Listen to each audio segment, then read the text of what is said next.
Hi, everybody. My name is Ruth Kaleva. I'm very privileged, very happy to be opening today, the first day of Pink Conference, the 10th edition of Pink Conference. And it's a very special panel because we are going to talk about jazz. Our first panel is called A Tribe Called Jazz. And we're very happy that everybody was able to make it today. I want to introduce to you our panelists. We have Gian Emin, who's a musician, a composer, a conductor. Michal Hajduk, who is a symphonic, National Symphonic Orchestra. I'm going to give you a chance to introduce yourself. Do we have microphones for everybody? No? Okay. So it's gonna be just me talking today. Okay, are we gonna give everybody a microphone? Is that possible? Or is, oh, they are here. All right. Arlet Hovinga, who's I'd say a multi-spectrum jazz specialist on different topics. You just released a book, right? Yeah, okay, we're going to talk about that in a little bit. And we have Kostadin Shurbanovsky from Skopje Jazz Fest. So the reason why we're starting off with this topic is because jazz is obviously a big thing in Macedonia, and it's becoming even bigger. You just you have your own academy, you have a lot of jazz festivals, you have a lot of jazz musicians, and you also have a national jazz orchestra now. Is that correct? Yes. But it's not only about that, but also the dynamics of jazz in general in the region, and how is it intersecting, and how is it developing, and what is basically the future of jazz? That's one of the things we want to touch upon. But before we start this off, I want each and every one of you to introduce yourself, to say what you do, so we get right to it. Thank you, Ruth. My name is Gian Emin, and I am for almost maybe a little more than 30 years part of the Macedonian Philharmonic Orchestra, playing French horn as a principal French horn player, and in the past 6-7 years I have switched to become a conductor, mostly composing music and arranging music for different kinds of genres and different kind of orchestras. And also in the past 6 or 7 years, I am the main conductor of enthusiastic big jazz big band that finally was institutionalized this year, and which is a great thing for us. So it's me, Gian Emin. My name is Michał. I just came from Warsaw. I work for government institution called Adam Mickiewicz Institute for 15 years already, and this institution is focused on Polish artists abroad of Poland, so we are pretty much exporting things. And I was responsible for programming the music, anything outside of classical, and for more than 10 years we had a program called Don't Panic, We're from Poland, which was sort of equivalent of Music Export Office, non-existing those days. The other thing I do is I working with National Symphony Orchestra of Polish Radio as a jazz programmer. I'm programming seasonal program for the venue in Katowice. Some of you might know the venue because it was hosting WOMEX in 2017. And I do a lot of other things. Okay, thanks. Very cool. My name's Arlet Hovinga. I am a jazz publicist. I work with festivals mostly in Eastern Europe and the Balkans to raise their profile in all of Europe, and I work with artists to promote their new releases and tours. I also just wrote my first book called How to Build Relationships with the Music Industry, and that came out last September. Hi, I'm Kostadin Shurbanovsky. They call me Shurba, director of the Skopje Jazz Festival. We are organizing 2 festivals throughout the year. One is renowned Skopje Jazz Festival for 42 years, and the second one is Off Fest, which is more world music oriented, let's say. I would like to say something about your introduction, Ruth, because you said that jazz seems to be big thing in Macedonia. We have all these things, National Jazz Orchestra, a lot of jazz festivals. We have academy in small city of Štip, but we are not satisfied. Why? Because this is not a result of some organizing, systematic, strategical thing of the state, of the government, of the Ministry of Culture. This is a sporadic thing and result of some efforts of individuals who are working a lot in this field for years, or some connections with the Ministry of Culture or government, political. Yeah. So looking from the outside, Macedonia, Neva Nord, is paradise for jazz paradise.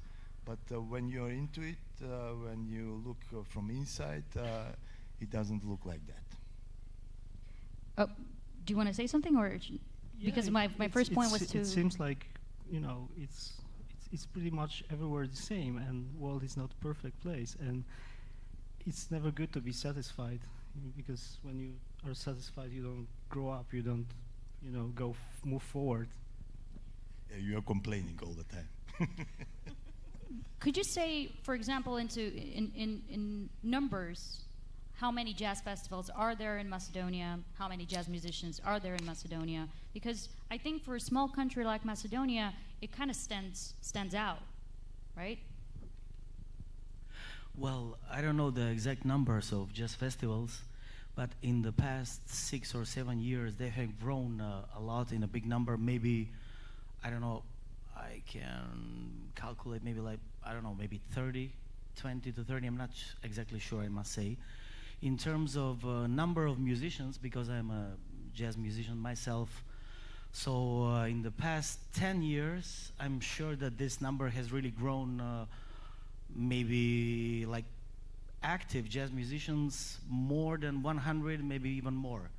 And also, besides the Jazz Academy in Štip, also in Skopje there is at the classical jazz, the classical academy, there is also a department which some of the musicians, some of the really good musicians who have studied in Graz and also abroad are also having classes, jazz classes on the academy. So in the past 10 years, this number has really grown up. And also, beside this, also there is a big growing in the scene from musicians who doesn't attend to these classical, let's say, classical jazz academies or schools which are really into jazz music. So I agree with Shurbe that it's not paradise, but as Mr. Hajduk says, paradise doesn't exist on this earth.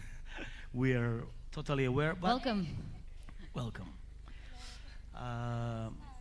This is Günsu from Istanbul Jazz Festival. Apologies, she just joined us. Just wanted to introduce you. You can do. Oh yes, okay. So what maybe Shurbe was trying to give point to is that all of these jazz festivals, they are funded mostly by the Ministry of Culture, and the Ministry of Culture, regarding the budget they have, it's all divided into small pieces, and then again, as Shurbe said, is mostly led up to individuals in terms of organizers, and also individuals in terms of artists and groups who are doing mostly because of love in music and in jazz to make these things happen. But for example, can a jazz festival in Macedonia happen without government funding? Maybe 20 years ago, because there was a law where you know, these big companies could give sponsorship to smaller festivals and organizers to organize something like this. At this point, it's mostly on enthusiastic level only. Yeah, I would like to say something about this government support. There is no jazz festival in Europe, except North Sea Jazz Festival, which is not supported by the government. So it's normal. It's like a model for the jazz festivals to be supported. The level of support is different, of course. We are always asking for more and more and more, of course, because of some 3 or 4 festivals we have in Macedonia. They are divided in, like Gian said, in small parts. But generally speaking, people are always confused about this. Jazz festivals are always funded by the government. That's the rule in Europe, and not only in Europe. Rule, like a unwritten rule, right? Unwritten, of course. Yes, and I wanna ask, how is it? Unfortunately, there's no law. It's a written rule. So I want to ask, how is it in Poland and Turkey?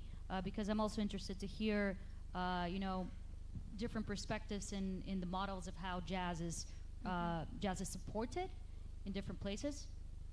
First of all, sorry for being late. Google Maps took me another Frosina, which is a restaurant. Yeah. I don't know, it's called Frosina and not hall. So Istanbul Jazz Festival is organizing since 1994. So this was our 30th anniversary in 2023. And we have fund from government, but it's just 2% of our income. So we have a main sponsor, which is a bank. Without them, we cannot organize this festival. Also, we have international funds and another individual supporters and partners. So we are not a governmental supported festival. And how is it generally in Turkey? Are most jazz festivals supported by the government, or they're kind of trying to keep it independent? Independent. Mostly? Mostly, yeah. Okay. Yes. Well, that's out of the rule then. So, Can how is I it in have- Poland? Can I have a question to you? 2%, maybe. Can I have a question to you? Yes, of course. Because my recognition might be a bit obsolete, because I've been doing projects in Turkey 10 years ago. Mhm. But the picture I had was like, actually you barely don't have public support in the cultural sector, and most of the culture is sponsored by private foundations and donators. Is it like that? Which festival is that, in Turkey or Your festival? our Istanbul and- Jazz Festival? Yeah, your festival and festival in Izmir as well. Mhm. And I just had this picture. It's all driven by private funds, and there is basically no Ministry of Culture or anything like that. So Yes, yes. I think you're special here. You're more like United States, where most of the money comes from the private side. Yeah, we can say that, yes. Yeah. Yeah. So So, yeah, because the culture of ministry actually in Turkey mostly support more maybe classical music, not jazz, because jazz is not our really national sound, and they also support some, how can I say,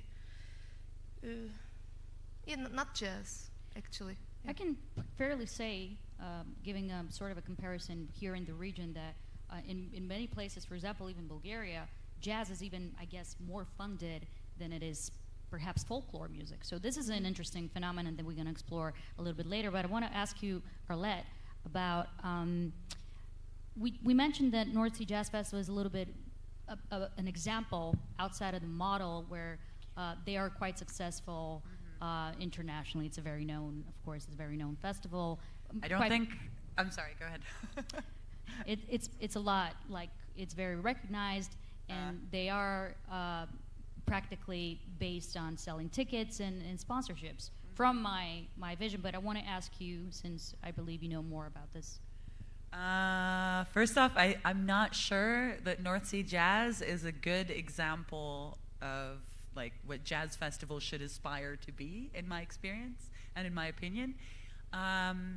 I think that when you look at festivals as purely having entertainment value, then sure, you can go to North Sea Jazz, or you could go, if you go into the Netherlands, you could go to Lowlands. If you want to go to a major festival in Denmark, you can go to Roskilde, for example. But I think what we're doing, sort of starting out as like grassroots events and growing into sustainable, healthy institutions ourselves, we do need government support for that also in the Netherlands. And I think, because I live in the Netherlands, I'm from there, but I don't work for festivals there at the moment. I work in other places, so Jazz in the Park in Romania, for example, who is largely sponsored and privately funded. Ada Jazz in Bulgaria, as you know, and who does get funding from the government. What I think and what I was wondering about hearing everyone here speak is one of the things that some of the festivals that I work with do. For example, Gran Canaria, Canarias Jazz y Mas, or Sicilia Jazz Festival. An interesting part of their funding, and also the way that they hire PR and journalists from abroad, actually doesn't come out of the Minister of Culture. What we do normally is we discuss strategies for city marketing, and we look at the Ministry of Tourism instead. So that means that yes, at some point you're going to have to go on a field trip, and there's going to be a guide, and they're going to try to get you out of bed at 9 o'clock in the morning after a late gig last night. But I do think that culture and tourism, the combination of the two, are a very interesting approach to festival funding. It doesn't happen in the Netherlands so much, which puzzles me, to be honest, but I do think that especially for this region, it could be a worthwhile effort to approach it that way. We've talked about the recognition of Macedonian or of Balkan or Eastern European jazz in Western Europe, and it's very subpar in my opinion. So I think that this could be one approach to changing that and breaking out of the region a little bit. This is something I want to touch on a little bit later, but I wanted to, in regards to what you were saying. No, we're I get excited. Fairly. I want to talk about a specific phenomenon that we've recognized, in particular in Bulgaria, because most of the sort of the jazz festival and even the one that you mentioned are free, so their entrance is free. And in the last, I'd say, fairly 10 years, we've seen a massive decline in ticket sales on paid concerts, jazz concerts, right? And this is a phenomenon that we've started to encounter, and we've spoken in other countries and other promoters. So is the free events, which are meant to introduce jazz to an audience that were never sort of in touch with jazz, actually devaluing the value of jazz? And I want to ask Michal here first, because it's never good to do free events. Sorry? It's never good to do free events. It's never good to give. Well, I'd say the point at first is to introduce people to jazz who would never sort of be connected to it. But then eventually it starts to create an ecosystem where people are actually not. But that will hit you back in a perspective of 5 or 10 years, because then people will not be interested to pay for it. And it's to me it's like even a quest of symbolic fee. Like if you pay few euros or something, but you have to feel the value of it. When something is free, people don't appreciate it. That's pretty simple. And we had the same thing in the 90s in Poland. There was like large radio station which was doing a lot of events under the same name, inviting all most popular artists from Poland and some guys like Scorpions or something. And it was always free, and it actually killed the live market for another 10 years, and only after year 2000 it started to go back to the shape, and now it's the strongest part of music industry in Poland, festivals and tours. But we had a gap after this event, this one event. Günso? I can agree with him that free events are ruining the scene and are not doing good for music, but then I went to Sofia this year to A2 Jazz Festival. You were there, I think, and somehow I realized that in Sofia it makes sense. There were a lot of young people, very nice, attending jazz, or not very much jazz, but soul jazz or commercial jazz concerts, and entry-level jazz. Yeah. And for me, Jazz? Still jazz, though. It made sense. But also Bansko, you know, the other festival in Bulgaria, the Bansko Jazz Festival, it's still in the same model. But I want to point out something here very important because, okay, entry jazz level, or however you want to say, historically there's been very big names performing for free in Sofia. And it's not a problem for the big names, of course. They get the audience. You know, Snarky Puppy were there last year. But I want to tell you the perspective of the local musicians, because many of the local musicians do perform regularly every year. And when people start to perceive the value of music for free, then they stop paying to see the artist. And that's another, please don't interrupt me. It's another point of, I want to say it as an artist perspective, Arlette, because I think it's important. People start to have the issue of selling tickets, selling CDs, and being able to connect with their music with the audience. And then there's the other problem of being, it's a problematic to get outside of the country, which is another issue. But it's, I want to ask more the artists here, how is it for yourself as a sort of part of the ecosystem, and how this affects you? Well, what you're pointing out is really important, and most of the people actually who are not doing music from, you know, like for life living, it's they cannot understand really what's going on. So really, it's a good question and a good point. So from my perspective, I may not be the best representative of what a jazz musician is in Macedonia. But for example, I know like maybe 30 or 40 jazz musicians for which I think that really are good and really can have great potential, but they cannot present themselves. They cannot easily record music. They cannot easily publish music. They cannot easily even develop more and more and more. So it is a big problem how to live a life making money out of jazz music only. But I must say myself, because I have been working in my life many different kinds of music, different kind of projects. So most of the, let's call it artistic music that I think is artistic, for most of this music I have been paying myself, the musicians, the venues, maybe the recordings, the publishing, etc. So I'm sure that in Macedonia and probably in Bulgaria as well, most of musicians who wants to release something, it's basically on an enthusiastic level. Or even to make a concert, if you are not invited by some organization, some festival, some promoter, then you are doing this only because you want to do it.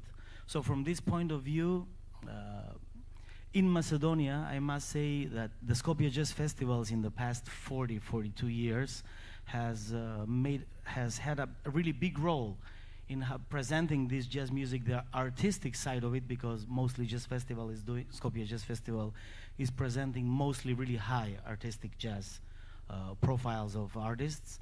And this has helped a lot into people having courage to do what they really think they should do, you know. Otherwise, if just playing jazz music to make money out of it, it's really complicated, almost impossible. So at this point, I'm not sure what the model should be for the future.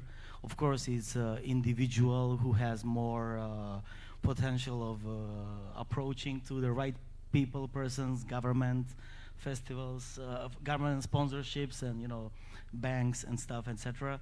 How to make the right approach, to be smart and flexible, how to get to the position, how to present what you do. So, I mean, it sounds like a mission impossible, but it's not. At the end, it's not. Well, since we are addressing this topic and things are developing in many places, including Macedonia, I think it's a good point. But I want to ask now about the examples from Western Europe, because I'd say in a way we are sort of divided, but we are in the same, you know, European pool. So, Arlette, could you let us know more about the Western models, sustainability in this ecosystem? I think in theory, it's sort of the same everywhere. You start with a small event, you make it successful, you move on from there. And it sort of works the same for every country, other than, you know, access to funding is a little bit different everywhere you go. And there's, in the Netherlands, there are smaller and bigger funds, regional ones, national ones, local ones. So I think, in theory, the model is largely the same. What also means the plight of musicians is sort of the same.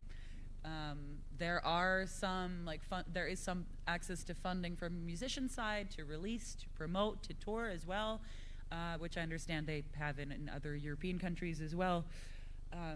So, yeah, I think, honestly, if you want to break into the system as a musician, one of the main parts of that is to be in the community and to be visible and to be active. And I don't think that it's a mission impossible at all, but I think that there's a lot of really good music in the market. I think that, I said it before, the region is underrepresented, but I do think it's ultimately possible, even if you don't start out with a lot of money. The first person I knew in Macedonia, I don't know if he's here right now because I can't see any of you, but makes amazing music, and it was my first introduction to Macedonian jazz, and I follow him to this day. So I think, yeah, I mean, it's a marathon, you know, making it in music, whether you work behind the scenes or whether you're a musician. Why do you think the region is underrepresented, though? I mean, statistically, because if you look at Jazz Ahead, for example. Yeah, but why do you think that's? You know what? I mean, I'm not sure why. For example, like, I've not seen like a Macedonian booth there this year. I don't like. I think that there's more space for maybe the Balkans together to host a bigger booth, but at least statistically, bands from this region are underrepresented at pretty much every showcase festival in Western Southern Europe. This is a problem. I think that this problem comes honestly from like Western discrimination, largely, because I'm sorry about that. Like, we tend to hire within our own little circles, and I don't think we're open enough, which is, I'm sorry if I'm offending someone, but you know. And I also think that, honestly, we, as like based in the West, should be a little bit more aware of what it's like when you grow up here in a village in Macedonia, or you grow up in a tiny, very wealthy country like the Netherlands, because the opportunities that you have are not the same, even if your talent is much bigger or your music is much more interesting. You have fewer opportunities. You have like not as many platforms to present yourself to an international audience. I think that it's important, and I say this absolutely as someone who promotes like festivals in this region, to bring bigger journalists, not just jazz, but from newspapers and stuff as well, to this part of the world, and show them that, like, show them not just the music, but also the people, the culture, the food, the cities, the buildings, and really let them take it with them in their hearts so that they can talk about it later. And I think that this is a mission that we're on, like, together, and that will take time. But the fact that we're talking about it is a really good step in that direction, I think. This is thank you so much. This was incredibly on point, and I think it was beautiful what you just said. Oh, thanks. But I wanted to touch on something, because as you did mention, Jazz Ahead and many of the I'd say big showcases and conferences where we rarely see, especially jazz musicians from the region. I mean, we've recognized it. I think we've seen it. But rarely, you know, everyone's talking about inclusion and all of that, but we are seeing, and it's a term, geographical discrimination to a whole region. And sure, but what do you think about? You've been doing this for how many years? Do you think we've seen any change, or I completely it's the same? I completely agree with Arlette. There is a discrimination of this region. I mean, you mentioned Jazz Ahead. That's the biggest jazz fair and event in the world, and no one from Macedonia, from Bulgaria, from Albania, no musician performed at Jazz Ahead. What is it if not discrimination? And we have to work harder in that direction. World music is different. It's more open. For example, at Vumex, Vumex is really open for Balkan music and musicians and bands, and you know. But in jazz, there is kind of elitism. What is it? The discrimination, perhaps, what she used, I think, is an accurate term, because the Balkans is a 60 million people region. You know, it's how many times more than the Baltics, or you know, and it's quite interesting to see that there are no artists that have ever performed in, you know, Jazz Ahead, as you mentioned.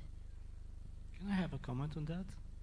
Because I'm not from the region. We are a little bit north, but I think we've been there and done that, and we are in a similar position anyway. When we consider example of Jazz Ahead, please don't forget this is strictly commercial event. And you know, the things I realized many years ago was, for example, you know, I remember the first time when Polish artists appeared on the Wire magazine from UK, which was like the Bible for experimental music. Yeah? But Jazz Ahead and all of these music conferences in Western Europe, the big ones are subsidized by the European Union. Yeah. So that, I think, makes it not as commercial as but probably. I'm trying to share our experience, and you know, and with this Wire case, I understood the reason why you know some artists became common in this magazine and a record label, and then another artist, was because they actually bought some adverts first at Wire, and they will keep on buying them. So that was the first step to put the light on experimental music from Poland. And with Jazz Ahead, it was quite similar case, because you know we have really large jazz scene in Poland. I didn't mention that in the previous round, but we have over 100 festivals, and jazz in Poland exists for 100 years. And the oldest festival we have, I think it's around since 1956. So you know, there is vibrant and large tradition of jazz, but Jazz Ahead, I think they started in 2003, something. It took us 10 years to appear as Poland on Jazz Ahead, because basically there were maybe Paweł Brodowski from Jazz Forum magazine and Piotr Turkiewicz from Jazztopad Festival who were just going there, and literally no one else from Poland was interested to be at the Jazz Fair in Bremen, not super far from Poland. So basically, in 2013, we established, as Adam Mickiewicz Institute, we established the Polish umbrella stand for Polish delegates. And I was just recently looking on the history of those events, and I realized for the first 5 years we didn't have any artists in the showcase. And I might be wrong, but only when we had Polish Focus in 2018, we finally had Polish artists in the lineup, you know. So it takes time, but what I'm trying to say, you have to invest first to get first spotlight on you, and you have to be persistent, and you have to bring more and more people, and you know, there needs to be interest from here also to be present there, because it's not, you know, it's, from my perspective, it's a process. Sure. So I'm wondering, right? I think Ruth is right. This is a Creative Europe event, right? There's a lot of like European funding, which means all of our tax money is going over there, but everybody over here is staying home, right? So on the one hand, I agree. This is, like I said, it's not a sprint, it's a marathon. You have to build this. You can't just show up one day and say, hey, you know, I own a guitar, I'd like to play a couple tunes. You know, it's just not how it works. And I understand that maybe, because I'm not like an expert on like Balkan educational institutions for jazz or other music, so I don't know what the average level is, but I am convinced that this talent exists. So do you think that even politically you could make a case for fair representation when you look at these showcases? Because I don't believe that nobody from Macedonia has ever signed up to play at Jazz Ahead. I don't believe that nobody from Albania or from Bulgaria has ever signed up to be selected to play there. but there is no representation there. Is there a political case to be made for that? And if so, how do you think that that should be approached? Not sure if I can answer that question. Seriously. I can tell you for a fact. To say there is always the second side of the coin, and in our case was a lack of interest from local promoters and local artists. We have a stand, so I just want to point that out. We've had, like, Bulgaria has a stand for quite a few years now, and we know approximately maybe 40-50 people each year apply to play. Anyway, that's just data. I think there's a larger point here, and that's I think we can fairly shift towards the future of the genre and the future of this ecosystem, because we're on the verge of such a dramatic change in the way music is made, basically, because artificial intelligence, digitalization, like all of that is happening, and it's so questionable how that is going to affect the whole world of music. And jazz is something that has been in a different I'd say different place, right? So one of the points that we touched with the Istanbul Jazz Fest is it could sustain itself practically without subsidy. The reason I wanted to make this sort of change in the topic is because I've been looking a lot to what's happening, for example, in jazz meccas like New York, and so many jazz venues are starting to be in struggle. Artists are finding it hard to sustain a living. There's plenty of jam sessions, plenty of sort of free gigs, but not that many to sort of pay the rent for and I'm fair to say, very high level musicians living in that city. So where is this all going, and how is it going to develop? I want to ask someone who's you have a model that is working, but if all subsidy suddenly stops, how is this going to affect the genre? Okay, I would like to give a bit insight about Turkey. First of all, there is no export office in Turkey to promote jazz musicians in Europe or all around the world. So we started a showcase event, which is called Vitzin, in 2017, and we invited music professionals, venue programmers, festival bookers from all around the world, and let them to listen the Turkish jazz and contemporary music bands, then ask them to book to their festivals, because we are a non-profit foundation. So one of our purpose is to promote these musicians. But again, we don't have any support from ministry or local. So we had private sponsors. We were also giving tour support award to touring in Europe. But after COVID, our sponsor cut the sponsorship. So unfortunately, we cannot hold the event right now. But yeah, in Turkey, it's really, how can I say, it's still hard to promote jazz musicians, but we also organize free events to introduce them to, because Istanbul is 20 million people is living there, so we have lots of downtowns, also far away neighborhoods. So we organize free events just in the parks from 7 to 70 age, brass bands, entertainment, introduction jazz bands. But yeah, this is all we can do. We are just one festival, and yes, that's all, I guess. Arlette, what do you think is the future of the jazz ecosystem? I think you have a good point here. I think what we're seeing is, jazz musicians, most of them have more than one project. So, and just like most of us wear more than one hat. I think that there's a shift moving more than ever, embracing other genres, but other genres also embracing jazz more. Like festivals in the Netherlands, that back when I started programming local festivals and when I started working with musicians, journalists locally would tell me, yeah, okay, you know what, we love you and we love what you do, but we just don't love jazz, man, so we're not going to write about any of this stuff. Whereas now, as a jazz artist, you can actually make newspapers and you can be visible. So there's an openness on the one hand from other genres to embrace us more, but I think the reason that's like being achieved is that we also, like, jazz is a live genre, so it's never stayed the same. It's gone through so many different stages of growth over the 60s and the 70s and the 80s and everything. And now, yeah, sure, there are big bands that use AI technology to sound like big bands, and then, you know, they show up with 4 people and they sound like 15 of them.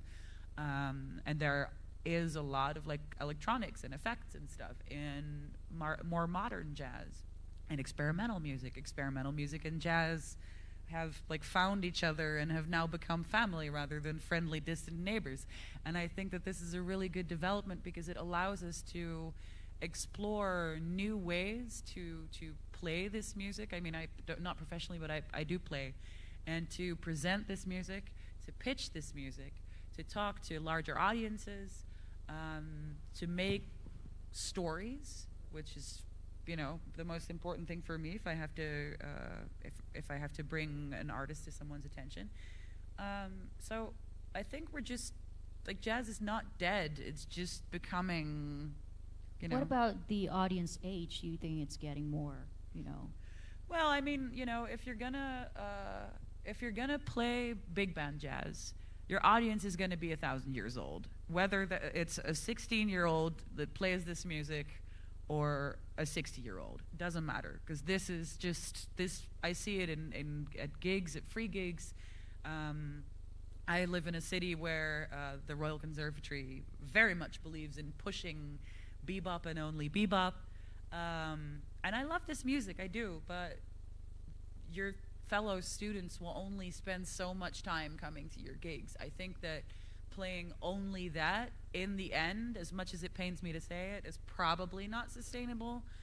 I think that younger audiences move toward more experimental music and more newer subgenres. Sherbe, do you agree on that? Because I you have a agree good completely. vision on jazz festival, you know, Yeah. and you know the audience. I am optimistic in. Oh yeah, I didn't mean to sound negative. Yeah. I'm very optimistic because last 10 years I see jazz growing. It's definitely not dead.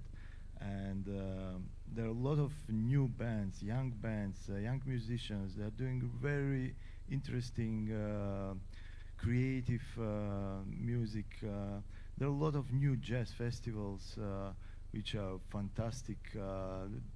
The scene is growing. Europe Jazz Network, there are, every day there are some new members. You know, it was like 20 years ago, to 10 years ago, it was like a small family.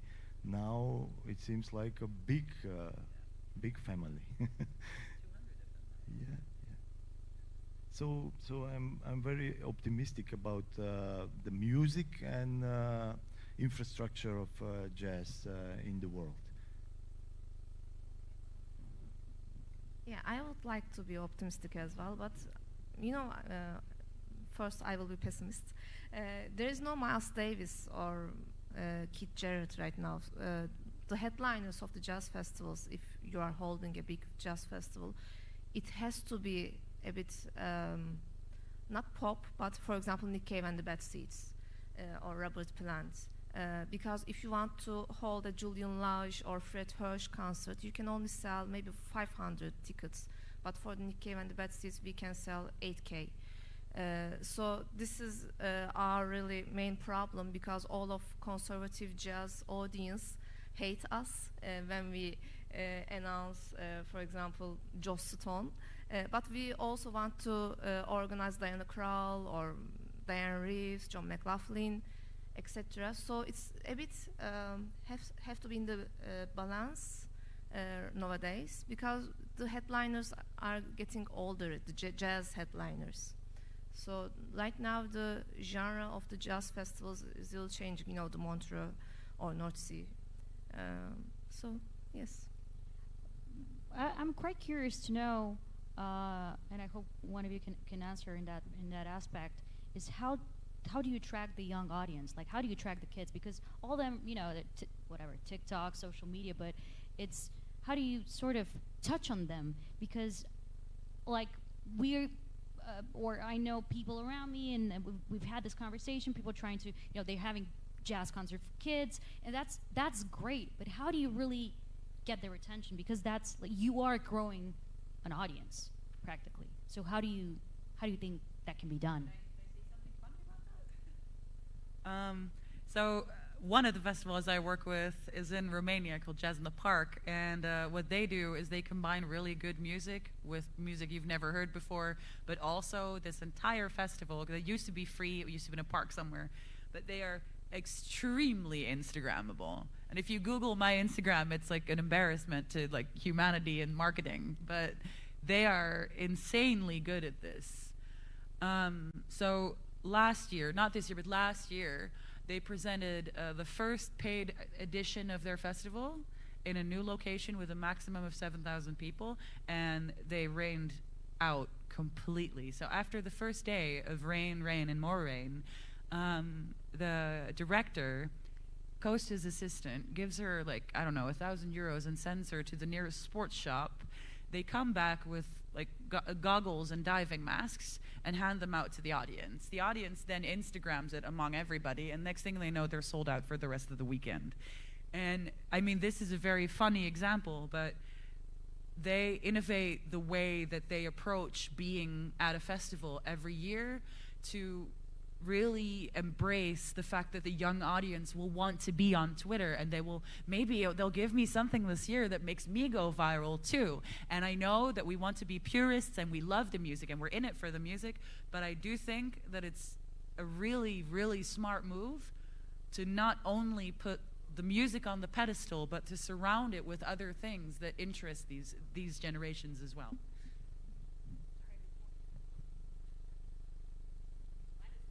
Okay. Jazz audience is generally speaking old, and but it's different from country to country. If you go to Germany on a jazz concert, old people, all of them, no one youngster. It's in other countries it's different, So we cannot generalize it, the audience, but. Yeah, jazz audience is growing, and we should think kind of about, statistically you can, right? You can say where's the medium and say, yeah, this is kind of older, older generation. But I think it's very much, and Arlette, she gave a very good example how you can, ways to connect to a younger audience. It could be anything really, but if it depends on how, like the question is this happening? How is it happening? And is this affecting, the sort of the connection a younger generation starts to have with the particular, with the genre. Michal, sorry. Yeah, first of all, Poland is, I think, a bit special because ever since I remember, the average audience in the festivals and concerts is between 20 and 30. It's like students' musics. So we don't have this German landscape. However, contrary to that, the institution I program is pretty much, a noble place, and it's also a place where people come to manifest their social status. So at the end, it means like people in their 20s, people who are studying jazz in Katowice, they are sort of afraid to come to the place because it's too nosy, it's too official or something. And I had a mission for a couple of years to a little bit change the audience, and I feel like I didn't make it because this audience is I didn't want to wipe them out, but I just wanted to make like a slow transfer to open doors for different audience as well. And in my case, I don't feel it worked. Like those I was trying to approach, the younger generation of audience are still kind of behind the glass doors to this place. If you ask me about the opportunities, I think the opportunity for future and for younger generation is the fact that jazz is having nice love affair with hip hop those days, and that opens a lot of doors. And the thing you mentioned also, the fact that the jazz musicians are trying to do different things. So they have, once they play in a jazz band, but the other day they play psychedelic alternative electronic something, and they hit different audience, but at the end of the day, those audiences have a chance to mix up. And I think whatever you say, jazz is always kind of a lit thing. So if you want to like approach younger generation, you have to make a sandwich, put jazz between two other things, and that might be, you know, the way. Okay, I think it's time for us to open the floor for questions. So if anybody wants to ask, yes, of course.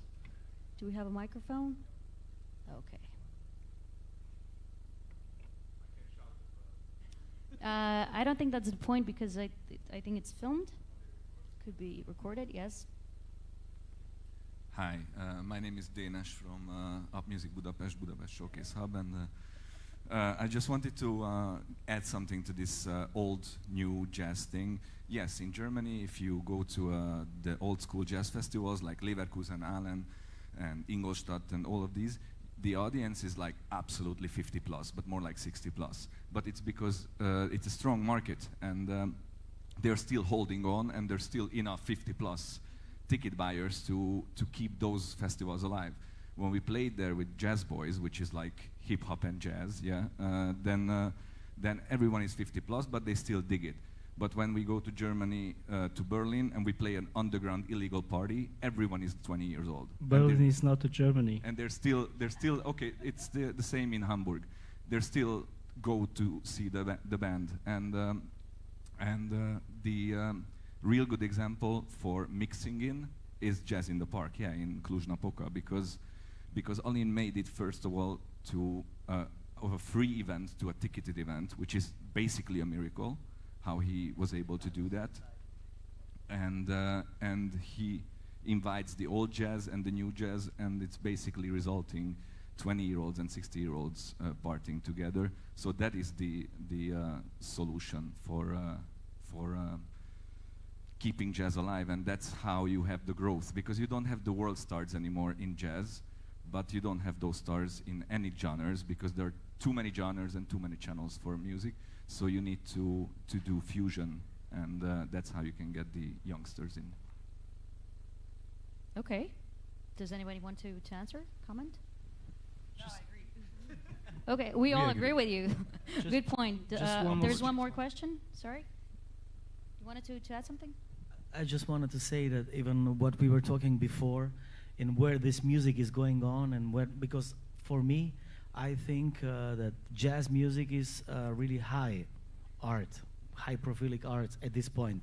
And like when we go back to the history, I don't want to sound like philosophical someone, but still music always finds a way how to survive and how to continue and change depending on surroundings, as you said. Also, artificial intelligence and digitalization is also very good, but as much as it grows, having live people on stage, real people, then it's going to be more valuable. Okay, I agree. There's another thing I'll tell you perhaps about that later. Could we hear the next question, please? Okay. Hello to all. My name is Sasha Pawlowski from the Jazz Factory Festival. Hi, Arlet. Hi to all. And thank you for the great panel, first of all. You mentioned a lot of things. I want to show a great example from the Bulgarian.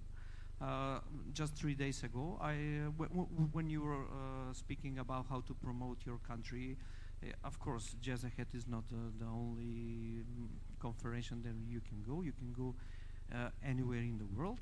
So there is a good example from the Radar Festival in Bulgaria. They will be hosted in Amsterdam at the BIM House, presenting only Bulgarian music, which is a great thing to do. We don't have that in Macedonia. You have a Fund for Culture.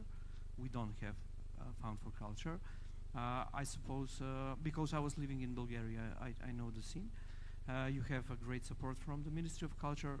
We don't have a strategy where our Macedonian artists should be, are now, and should be in 5 years from now. And what we can do, it's never wait for God to give us a sign what to do. We have a lot of festivals, as Gian said, as Shurbe said. We have rising festivals, and what we can do, we can collaborate with other festivals. Maybe not in the scale of the most important festivals like no, let's say North Sea Jazz Festival, but we can collaborate with smaller festivals. For example, our festival next year will collaborate with Jazz Popolski from Poland. So we are in the process of promoting Polish jazz in our next 3 editions of the festival. And also our Macedonian artists can go to Poland to play at the venues in Poland. Also, another great example how to connect artists and our scene here was the MOS project with the direct exchange through festivals. So I think the next step in the next 5 years, waiting of course for Macedonian jazz export to happen, which will be the best thing, but that is a thing that we need to do all together, is to collaborate through the festivals, because we have around 10 good festivals nowadays, jazz festivals in Macedonia, and what we can do is to promote abroad through collaboration in festivals. Create networks in a way. Of course. Yeah, I think that's Independent in a lot, makes a lot of sense for not only for festivals but for venues, even for artists themselves. You know, I think it's quite helpful. Does anybody want to answer directly, or we agree with this? We agree. We agree. Okay, I agree too. Do we have more questions? No, that was about it. Sorry, it's the lights. The lights are blinding. Okay, we're good. So one final thing I want to ask you all. Do you think, and we're talking, I want to circle back just one point about the funding. Do you think in not only smaller territories but major territories, there's going to be sort of a battle between different genres, jazz, classical, world music, or even contemporary genres for funding for music, and what is that going to create sort of in the atmosphere of music in general? The reason why I ask this is because, yes, we did address artificial intelligence and the future of music, but imagine this. Technology in the artificial intelligence world is so fastly developing, and perhaps projection was maybe 10 years from now, but perhaps in 2 or 3 years, you will have a small box which you're going to press play, and there's going to be a hologram of whoever you can think of historically. And that's not, like, I'm just going to make a point here because that's not even connected to, you know, artificial intelligence. People are talking about copyright and all that, but Mozart, you know, something from ages ago that's not under copyright law. You will have a hologram of a person playing in your house, and that technology is going to develop very fast. So talking about the live music, the actual music, do you think that's going to create tensions between different genres in terms of what is going to deserve or what is going to get the actual support in the future? It really depends on the music genre, because I think like popular music is just great for artificial intelligence, because with AI you can have, you know, the same effect, probably cost less. Something that costs you $2 million to create, you will have like this. And this is also a sector where audience is not really devoted and not really focused on particular genres or artists. But if you take jazz or world music, folk music, classical, it's a bit different because people are really focused here and really devoted to that music, and that brings a light of hope, in my opinion. Like the live performances are safe forever, even if you'll have a, you know, chance to have a hybrid of Freddie Mercury, playing in your Beethoven house? and Dinosaur playing in the same band. In the kitchen? Yeah. Still, you know, That's I had the crazy. same doubts when YouTube arrived. You know, we were massively doing concerts in Warsaw and other cities in Poland, and I had this moment like, is it over? Is it like people gonna stay home? No, they won't, because we are human beings, we are animals. We need the real vibe, and technology is pretty cold, you know. Yes, but comparing the YouTube to artificial intelligence is not quite accurate. Comparing artificial course. intelligence is more when the internet in general got here. And also there's sort of the intimacy where you can actually communicate with the person, right? You'll be able to talk with whoever you can think of. So we're just exploring hypothetically this idea, but I just wanted to ask you and sort of take all of yours, sort of. Can I say something? Yeah, of course. I feel like I'm talking too much. I'm sorry. I think that there's a couple of different things going on here. I think one, yes, I mean, AI girlfriends are already a thing. You know, there are boys living in their grandmother's basement in the United States who have AI girlfriends, and like there's names for them, apparently. And they might, like, we might also have this with musicians. On the other hand, another development from the digital age, in my experience, is that musicians now also wear the marketing hat. You know this better than anybody. Musicians are also learning how to sell, and as a response, this means that the audiences are increasingly loyal to a brand. If one musician I like presents a new project with new music that is not necessarily related to whatever else they did, I will check it out. Maybe I'll even just buy it like blindly because I trust that, you know, artist such and such puts out great work. I think that on the one hand, yes, AI poses a threat. It poses a threat to the experience of live music. It poses a threat to intellectual property, to copyright laws and all of that. But at the same time, I agree. People come here and really like feel this music. They're very loyal to a genre. They're loyal to a festival. Like, you know, in Romania, when people started to pay and they still sell out, so that exists apparently. But I think that artists who manage to manifest themselves as brands can really use that to create this sort of customer loyalty with their audiences as well. So on the one hand, yeah, AI is scary. On the other, when they invented a Xerox machine, everybody said we were going to be stealing sheet music for the rest of our life. So there will be like new technology again next year and the year after that, and I understand that like every time we have to adapt, whether it's streaming or downloading or whatever, it's scary, but I think that as long as musicians sort of move along and stay on top of digital trends, I think we'll be okay. As an example, classical symphony orchestras, they survived for more than 300 years, and a lot of things has changed.